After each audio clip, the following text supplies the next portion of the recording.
I am going to tell you exactly how I began my journey in the high society, and it actually all started here in Rome, where I am right now. First of all, apologies for this sound. It might be a little bit windy as I record this, and also the fact that I'm wearing sunglasses, but literally it's so bright here that I can barely keep my eyes open, so I'm just going to keep the sunglasses on as I tell you this little story about when I lived in Italy. So as you guys might see, I am currently in Rome. Rome, Italy, what an amazing place to be. So much history, so much beautiful scenery. This is definitely one of my favorite cities in the world. And I happen to have lived here when I was 19 years old. So Rome was actually the place that was the beginning of my jet-setting journey. When I was 19, I finished high school and I was living in Sweden. I grew up in Sweden, for those of you who don't know. And as soon as I was done with high school there, I had planned to leave the country ASAP because I knew that there was no future for me in my own country. Even though Sweden and Stockholm is quite developed, but I just felt something inside me that there was nothing there for me that was really gonna take me to where I wanted to be. So when I was growing up, I had never any plans that I wanted to become like this kind of jet setter or create like a more luxurious lifestyle for myself. I just really knew that I wanted to travel a lot, see what's out there, and kind of just explore world and take it from there. But then I decided that I wanted to go to Italy, and I decided on Italy because I had been to Italy before with my parents, and my parents spoke so highly about it. So I thought that Italy is a perfect place for me to kind of start my adult years, because don't forget I was 19. I didn't really know anything. I was green. I had no experience. So I decided on Rome, and what I did was that I didn't really have any money to support myself, or I was never going to really ask my parents for money. So instead, I actually took a student loan and took a 1-year Italian language course in Rome. So that decision was what really put me on the jet set map. This decision of, okay, I'm going to leave my country behind. I'm going to take this 1 year and let's see what happens after. And I don't know anybody where I'm going, but I'm gonna do it anyway because I don't want to wait for life to happen. I need to create life because life is not gonna wait for me. And of course, everybody always asks me, so how come you went to Italy all by yourself? Weren't you scared? Weren't you worried? Why didn't you go with friends? And this is the thing, nobody of those people who I grew up with or those who I knew back then, nobody wanted to go travel. Nobody wanted to do really anything. People were hesitating between oh, maybe I should continue study after. Yeah, maybe I will just go study some course at university. And I just felt but why? Why should I go to university and kind of waste my time study something that I'm not really gonna use? Because obviously back then I was 19, I still didn't know what I really wanted to do with my life. I mean, how many people in that age do actually know what they want to do? Not many. Usually what happens is that people either end up in a job they don't like because they make a decision when they're 19, or they end up changing the route later. So I knew that I was not mature to take a decision what I wanted to do with my career life. So I felt for me it totally made sense to go traveling. So traveling I went and ended up in Rome. So anyway, I took this student loan, and thank God I live in a country, or lived in Sweden, where they're very generous with giving you student loans. And they encourage people to travel, they encourage people to study languages and that type of thing. So that really worked out in my benefit. So I went to Rome, and I still remember so clearly, even though it was such a long time ago, my first impressions and my first days even. I can really even remember clearly my first 24 hours. It was such a rush, you know, being in this foreign country all by yourself. You don't know anybody. Your parents are not there. Nobody's there. You don't know anybody. And that's when I really realized, I'm like, oh my God, I don't know anyone here. I don't know anybody. I am free as a bird. Like, I can be whoever I want to be. I can do whatever I want to do. There's no rules for me. Like really, the world is my oyster. So I think having that in mind really opened up myself a lot, meaning that I became very outgoing and I was really not afraid. So people would feel very like maybe timid, they would maybe go inside themselves. Me, okay, I didn't know anybody. So what did I do when I arrived to Rome? I went just walking every day, all by myself, just walking, sitting in cafes, sitting on park benches, sitting on benches, like, you know, stupid things. But you know what? That actually made me start talking to people, random people. I spoke to tourists, I spoke to expats, I spoke to Romans, I spoke to people who were in the same position as me. Really, that's how easy it was. Just by being by yourself, just by being outgoing, just by having the courage of not hiding somewhere, but just taking yourself and putting kind of yourself on the map.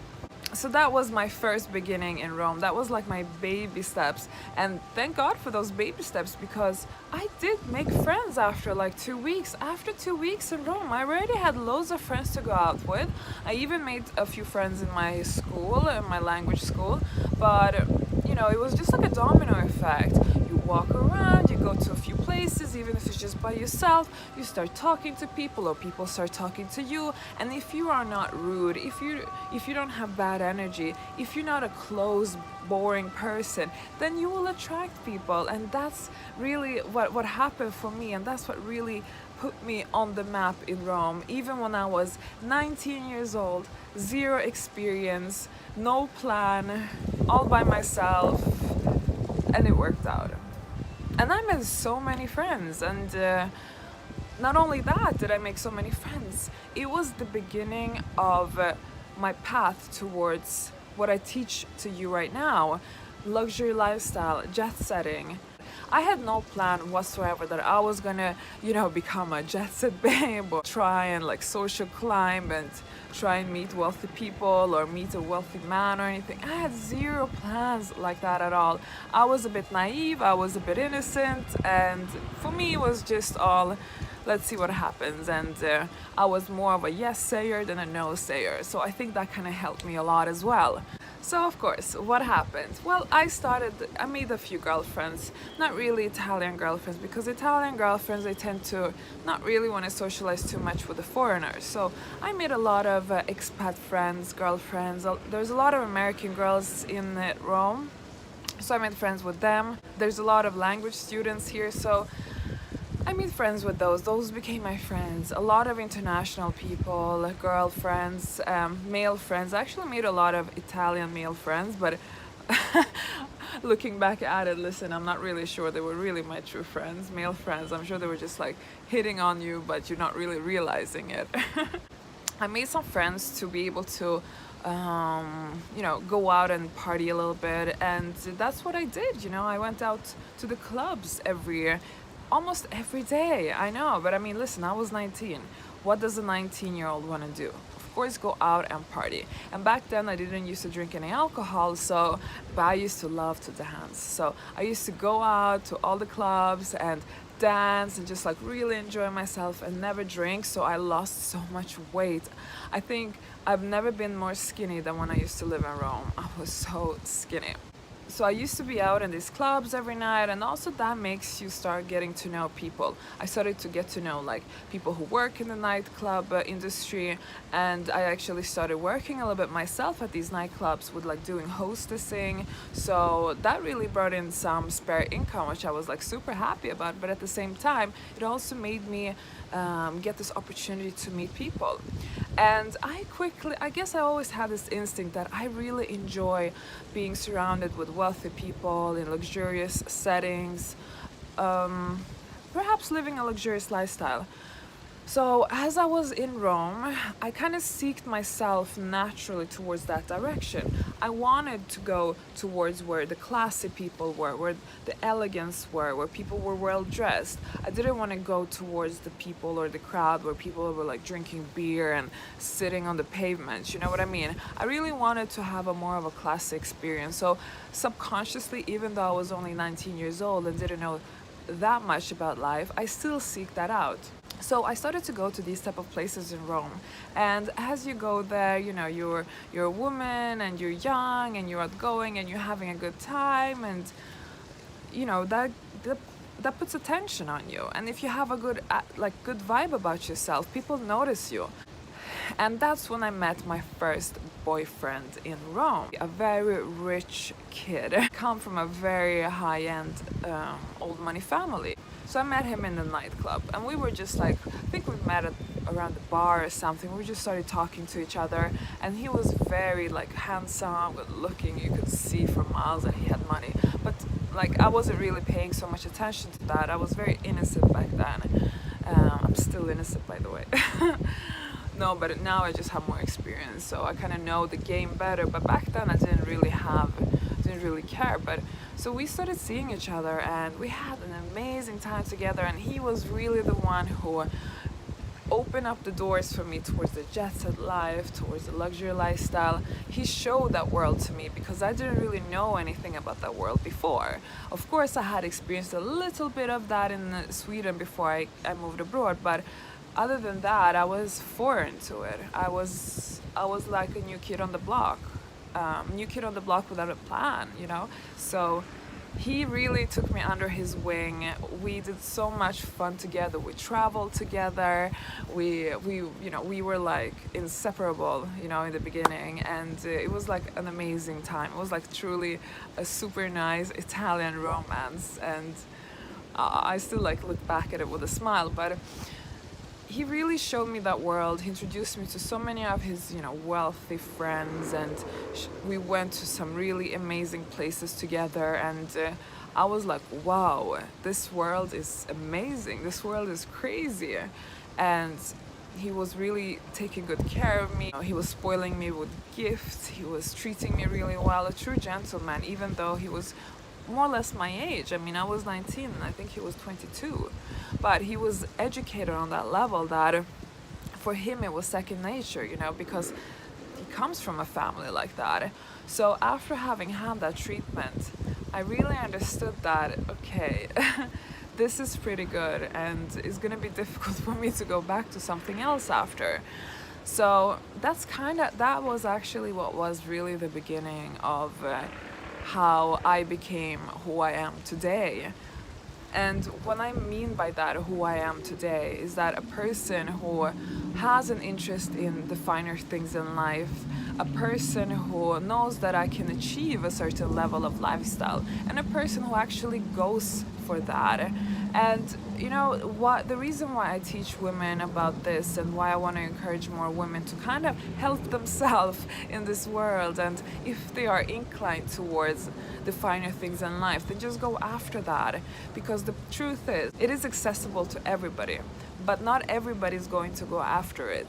This lifestyle presented it by itself for me, and that's how I took the opportunity to pursue it even after, because obviously me and this guy, we broke up, you know, it didn't last too long. We were seeing each other for a few months maybe, I don't even remember. But after being with him, I just knew that this is exactly the direction I want to go, and I know I can achieve it. I've had it already, and I know I probably can even do better. And as I started evolving in the kind of high society environment, I met a lot of girls who were like much further ahead than me, because I was just a beginner back then. I didn't understand anything, and these girls, you know, I saw how much they were getting out of this lifestyle. They were living really the good life. They were so well taken care of, etc. And I was telling myself, I'm like, wow, well, if they can do it, and you know, they come from all kinds of backgrounds, and they, not all of them are like supermodels, then I will be able to do this myself. But I knew that there was some form of formula behind it, because how come not everybody's doing it then? So that was 13 years ago when I first started all of this, and it feels super nostalgic being here right now.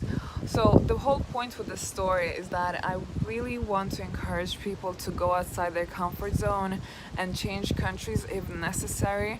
I personally feel if I didn't change country, if I didn't go to Italy, if I was still in Sweden, like I would not be where I am right now. I would not have experienced as many incredible things as I have during these 13 years that really put me on the map of where I am today and where I actually wanted to end up. I know a lot of girls are like maybe living in smaller cities, maybe they are in places that won't really take them far. And I don't really say that everybody has to be in a very big city or be like in London, Paris, New York, but it's definitely good to travel and really good to try and at least live once in a city that is not your own, and preferably a bit of a bigger city than perhaps the one you're used to, because it really makes so much difference and it just makes you change so much as a person. I can't describe what it is. It really forces you to be the person you really should be. It really forces you to be more outgoing and live in the now and really grab opportunities that are offered to you right here, right now. We are just too much in a safe bubble when we are in our comfort zone, and that's why life doesn't really evolve so much when we're just like living in our city and, you know, years go by. So girls often ask me, well, do I have to relocate in order to become a jet set babe, in order to create an affluent life for myself? Well, no, yes or no, it depends. It really depends on your circumstances, but most importantly, it depends how much effort are you willing to make where you are right now. Because if you just like transfer yourself to a different place, you are going to see that you might end up making so much more effort than being super comfortable in the couch at home. What happened after Rome? Well, I did the jet setting here, and really I started doing actually quite well towards the end of my journey here. I was only here for 1 year, but in the end I just got a bit fed up of the city, and I wanted to go to Ibiza, so because I heard the Italians speak so much about Ibiza. So I managed to find a job in Ibiza and just relocated. But that's a different story for a different video. So yeah, I hope you like this little story time of mine. Please do subscribe if you're into luxury lifestyle and the finer things in life. So if you have any questions with regards to me and my experience in Rome, how I first started jet setting, etc., do leave a comment. Or if you have any suggestions of future videos, do leave a comment for that too. I see you in the next video. Bye from me and bye from Rome.